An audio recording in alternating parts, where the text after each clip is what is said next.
15절 말씀으로 은혜를 나눌 때 성령께서 우리 모두에게 성령의 기름 부으셔서 전하는 자 듣는 자 모두 은혜 받게 하여 주시옵소서. 감사하오며 우리 주 예수 그리스도의 이름으로 기도 올리옵나이다. 아멘. 사랑하고 존경하는 주소망교회 믿음의 동역자 여러분, 한 주간 은혜 중에 잘 지내셨죠? 네. 이번 주는 대통령 선거가 있었습니다.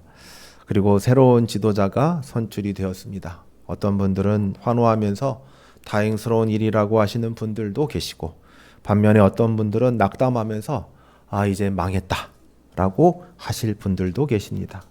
그렇다 할지라도 우리가 어떤 경우라도 하나님보다 지혜 있는 척 해서는 안 될 것입니다. 우리의 지혜는 하나님 앞에서 아무것도 아니고 모든 것이 하나님께 달려있고, 하나님은 이 나라와 민족을 향해서 놀라운 계획과 섭리를 가지고 계십니다. 그래서 우리 그리스도인들은 정치의 어떤 진영의 논리대로 기뻐해서도 안 되고, 어떤 반대의 논리대로 슬퍼해서도 안 됩니다. 다만 하나님께서 모든 것을 합력하여 선을 이루시는 것을 믿고 이 나라와 민족을 위해서 끊임없이 기도해 주시기를 부탁드립니다. 6월이 이제 시작되었습니다. 본격적인 더위가 시작되었고요. 제가 이제 교회를 출근하면서 이렇게 출근하잖아요. 그러면 옆에 보면은 이렇게 초등학교 화단이 보여요. 화단에 보면은 6월 장미가 피었어요. 5월에서 6월 장미가 활짝활짝 폈더라고요. 그리고 또 교회를 출근하다 보면 이 보도블록에 보잖아요. 그러면 개미가 그렇게 열심히 다닙니다. 6월이면 더 보이는 것 같아요. 그렇게 길을 열심히 움직이고 있고 부지런히 일하고 있는 개미들을 봅니다. 왜 이렇게 개미들은 부지런한지 모르겠어요. 어쩌면 하나님은 이 길 위의 미물들을 통해서 인생의 가장 아름다운 때가 가장 열심히 살고 있는 모든 순간이라고 말씀하고 있는 것 같습니다. 우리는 예수님의 고별 설교를 계속해서 듣고 있습니다. 예수님은 십자가의 죽음과 부활 승천을 앞두고 제자들에게 고별 설교를 하십니다. 이 말씀도 승천 이후에 제자들에게 남겨둔 말씀입니다. 지난 주일 세상이 제자들을 미워할 것을 말씀했습니다. 왜요? 세상이 예수님을 먼저 미워했으니까. 예수님은 세상이 핑계할 수 없게 세상을 정죄하셨습니다. 그리고 그리스도인들도 예수 그리스도를 증언하기 위해 세상이 우리를 미워하는 것은 당연한 것이고, 세상이 예수님과 같은 미움과 박해를 줄 것이라고 예수님은 말씀하셨습니다. 왜 이렇게 말씀하셨냐? 그게 16장 1절에서부터 4절인데 일종의 예방주사라는 거예요. 이런 일을 당하면 놀라지 말아라. 이상히 여기지 말아라. 내가 이렇게 미리 말해줌으로써 그런 것들이 있을 거라는 것을 예상해라 라는 것입니다. 그렇지만 제자들은 마음속으로 근심이 가득 찬 것 같습니다. 5절과 6절에 이렇게 말씀합니다. 지금 내가 나를 보내신 이에게로 가는데 너희 중에서 나더러 어디로 가는지 묻는 자가 없고, 도리어 내가 이 말을 함으로 너희 마음속에 근심이 가득하였도다. 그렇습니다. 제자들의 마음은요, 불안이 가득합니다. 근심이 가득합니다. 이 예수님의 말씀을 듣고 어떻게 근심하지 않으며 어떻게 불안하지 않을 수 있겠습니까? 우리가 제자들이어도 그런 마음이었을 것입니다. 예수님이 갑자기 떠나신다니요. 예수님이 십자가에 달리신다니요. 그리고 이 제자들 중에 누군가 배신한다니요. 이거 불안하고 떨리는 말씀 아니겠습니까? 예수님은 제자들의 이런 마음의 핵심을 짚고 있는 것입니다. 바로 5절이죠. 지금 내가 나를 보내신 이에게로 가는데 너희 중에서 나더러 어디로 가는지 묻는 자가 없다라는 것입니다. 근데 말입니다. 정말 안 물었을까요? 정말 제자들이 어디로 가는지 안 물었을까요? 13장 36절에 베드로가 이렇게 물었습니다. 주여 어디로 가시나이까? 그리고 비슷하게 14장 5절에서는 도마가 이렇게 물었습니다. 주여, 주께로 어디로 가시는지 우리가 알지 못하거늘 그 길을 어찌 알겠사옵나이까? 물었잖아요.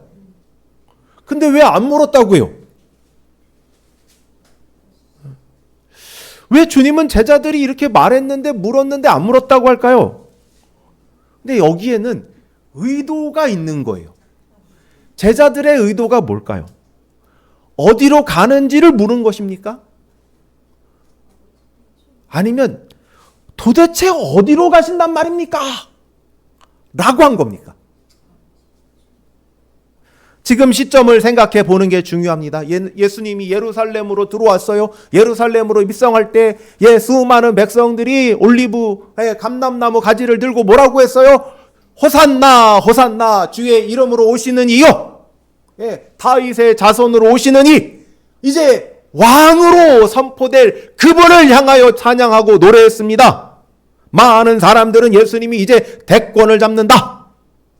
이제 지도자의 자리에 오른다. 이제 저 대제사장들, 바리새인들, 서기관들을 다 물리치고 이제 이스라엘의 참된 왕으로 오실 것이다. 이제 그 보좌에 앉을 것이다. 그리고 더 나아가 로마를 물리치실 것이다. 라고 기대했을 것입니다. 그리고 제자들은요, 이런 다음에 어떤 걸 생각했죠? 이렇게 반정에 쿠데타 혹은 혁명에 성공하고 난 뒤에 나는 좌의정할 거야. 너는 우의정해. 이거 말도 안 되는 소리 하네. 네가 한 게 뭐 있다고. 내가 좌의정할 거야. 네가 우의정해. 나는 국방부 장관 할 거야. 이런 식의 옥신각신하는 농공행상, 자리 다툼이 벌써 일어났던 것이지요.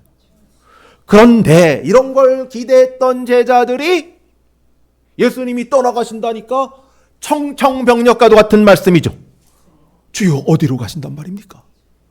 이제 저 보좌가 앞에 있는데 어디로 가신단 말입니까? 내가 우의정되고 좌의정되고 장관되고 차관되어야 하는데 어디로 가신단 말입니까? 그러니까 예수님이 이렇게 말씀하실 수밖에 없는 거예요. 너희들은 내가 어디로 가는지 묻지 않았다.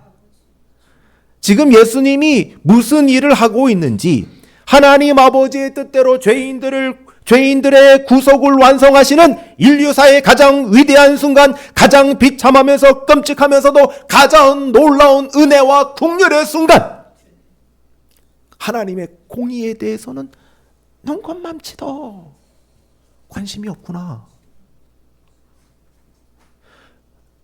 여러분, 여기서 아버지가 누구죠? 하나님 아버지죠. 예수님은 요한복음 내내 하나님 아버지께 영광을 돌린다는 말씀을 내내 입에 달고 사셨습니다. 그는 처음부터 하나님 아버지의 영광을 위하여 왔고 영광을 돌리기 위하여 나무에 달려야 된다고 말씀하셨습니다.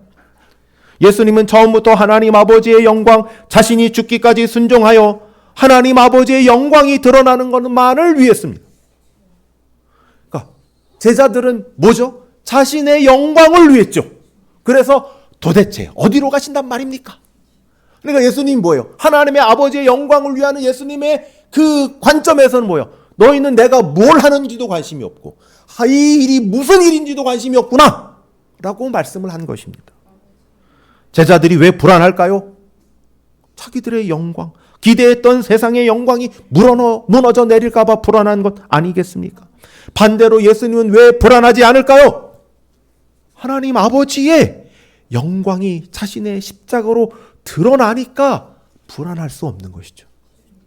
저는 목회자로 준비하는 신학대학원 시절부터 한국교회 위기에 대해서 귀에 딱지가 않도록 들어왔습니다. 많은 분들은 한국교회를 염려했습니다. 여러 가지 지적하는 문제점들에 저도 동의합니다. 물론 그분들의 모든 주장이 옳다는 것은 아니지만 대체적으로 일리가 있습니다. 그렇지만 그게 어떤 주장이든지 곰곰이 생각할수록 과연 하나님의 영광을 위했는가? 이게 문제인 것입니다. 저 주장이 맞는 말인데, 옳은 말인데, 일리가 있는 말인데 과연 하나님의 영광을 위했는가? 여러분, 그 주장들 한번 생각해 보세요. 한국교회 윤리적 문제 있잖아요.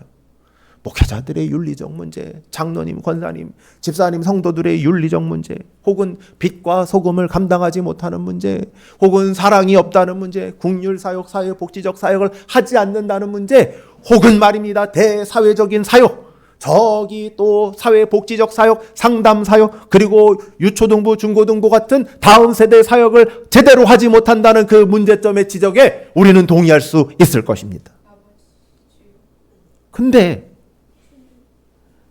그들이 하고 싶은 말의 끝에 뭐가 있냐면, 우리가 이대로 가다간 지금 우리의 영광, 한국교회의 영광이 끝이 난다는 것입니다. 그래서 불안하고 근심하고 염려된다는 것입니다.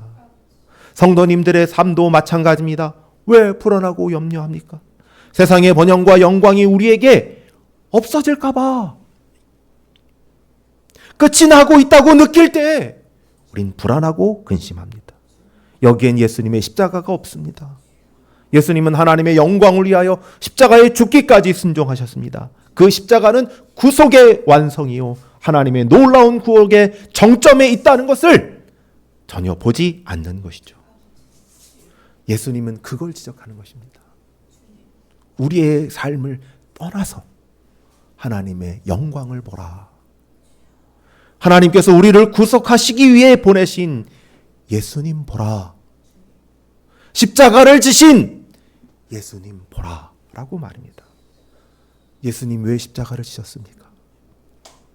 예수님 왜 십자가를 지었죠? 나의 죄를 대속하기 위해서, 나의 형벌을 대신 지신 것입니다. 왜 그렇게 하셨죠? 우리를 살리기 위해서, 나를 살리기 위해서입니다. 그리고 그 구원의 최종적 차원으로 설명하는 게 성령입니다. 성령.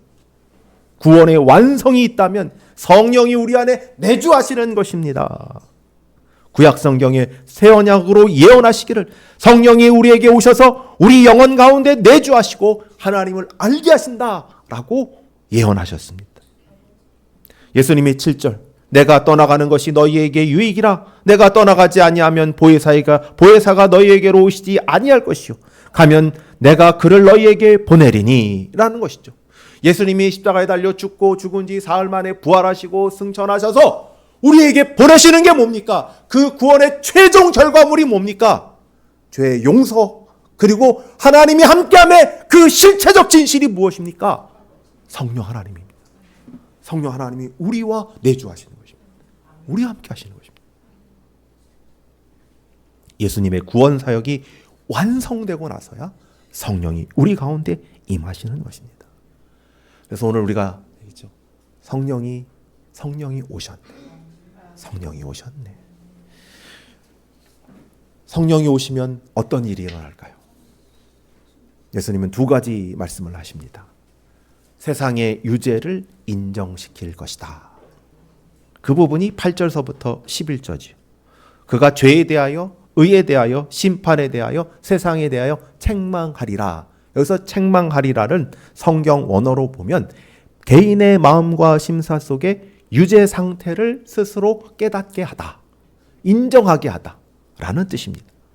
세상이 죄를 지었다는 것을 그들 마음속으로 스스로 알게 하는 것, 깨닫게 하는 것, 세상의 의가 완전히 잘못되었다, 유죄라는 것을 그들이 스스로 알게 하는 것, 세상의 심판을 이미 받았다는 것을 스스로 알게 하는 것, 그게 바로 그 뜻인 것입니다. 9절입니다. 죄에 대하여라 하면 그들이 나를 믿지 아니하며, 이런 것이죠. 도대체 왜 세상이 죄를 지었다고 말할 수 있는가? 기본적으로 세상은 스스로 죄를 지었다고 인정하지 않습니다.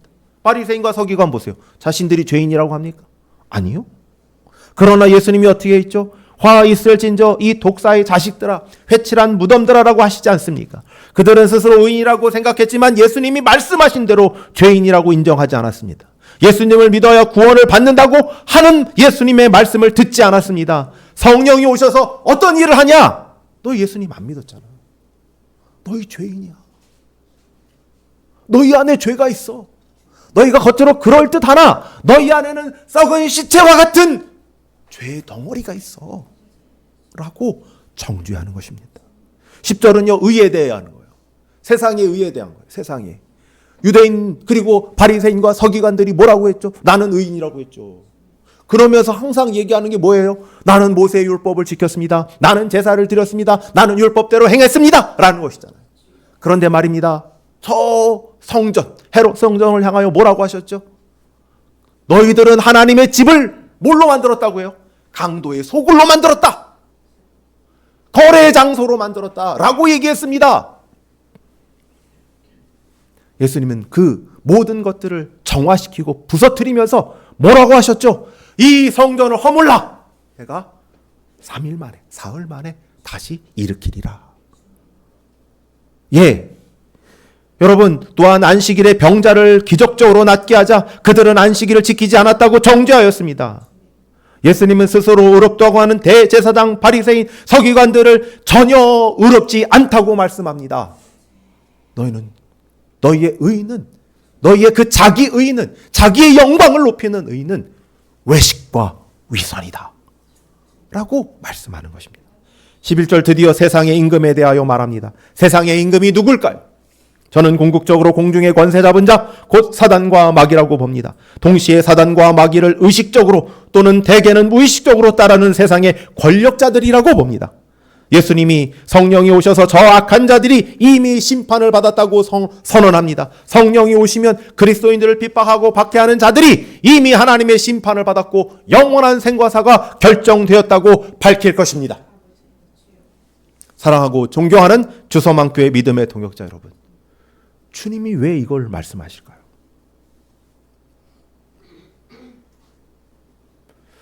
세상이 득세하고요, 믿지 않는 자들이 핍박을 받으면 사람들은요, 뭐가 흔들리냐 하면 내가 이렇게 살고 있는 게 맞을까? 네, 우리들이 뭘 흔들려요? 이렇게 큰 고난을 여러 차례 당하다 보면 내가 이렇게 바보처럼 살고 있는데 혹시 잘못 살고 있는 거 아닐까?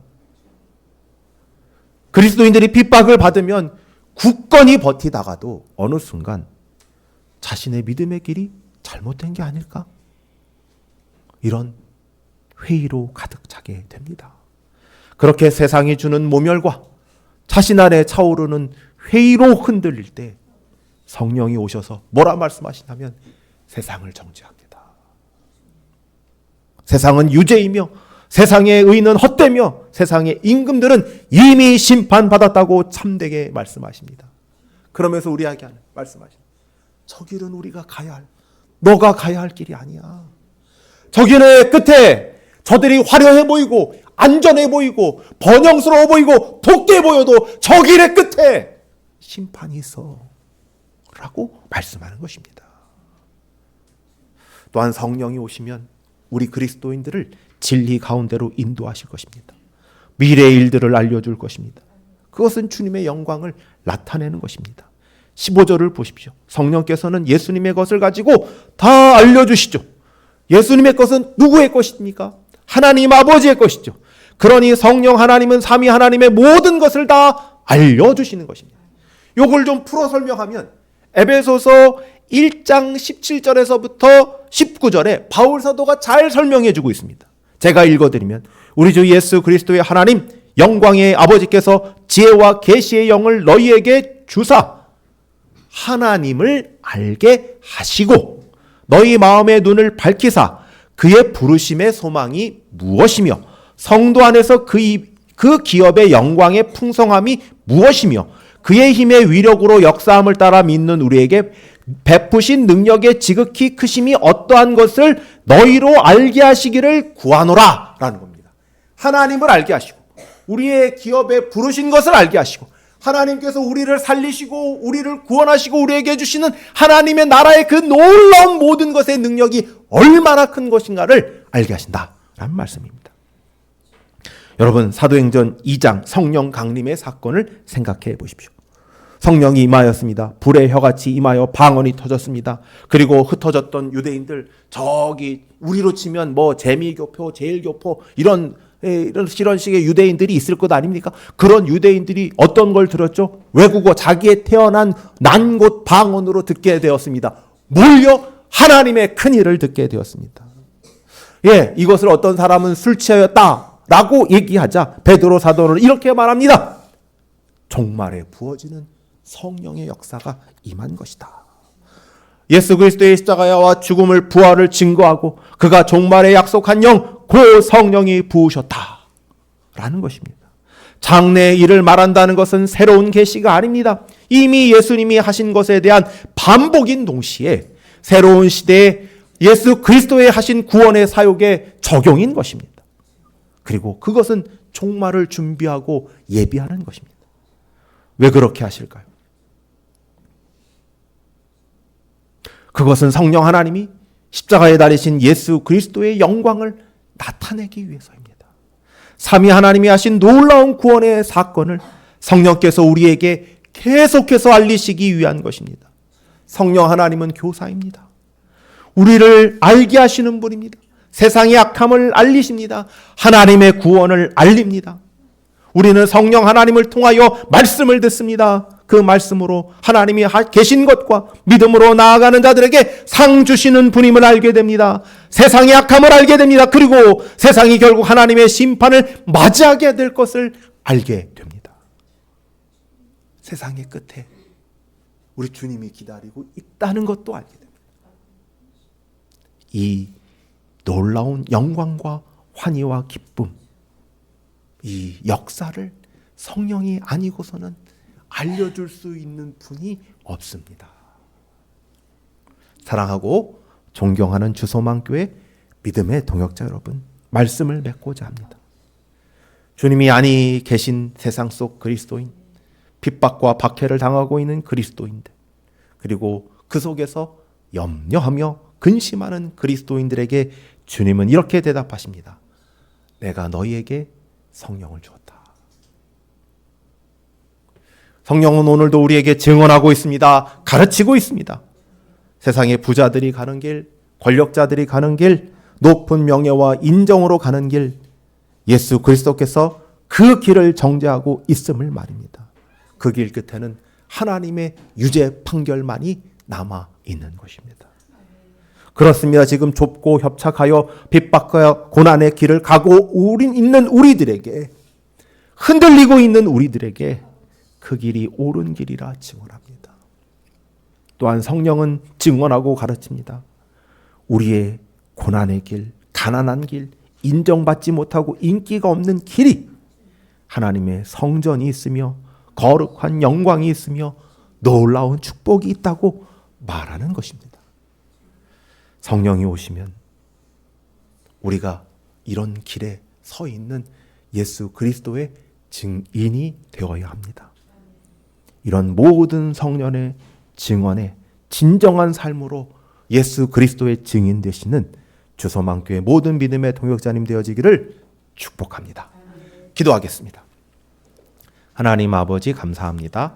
귀한 은혜의 말씀을 우리에게 주셔서 감사합니다. 이 말씀 따라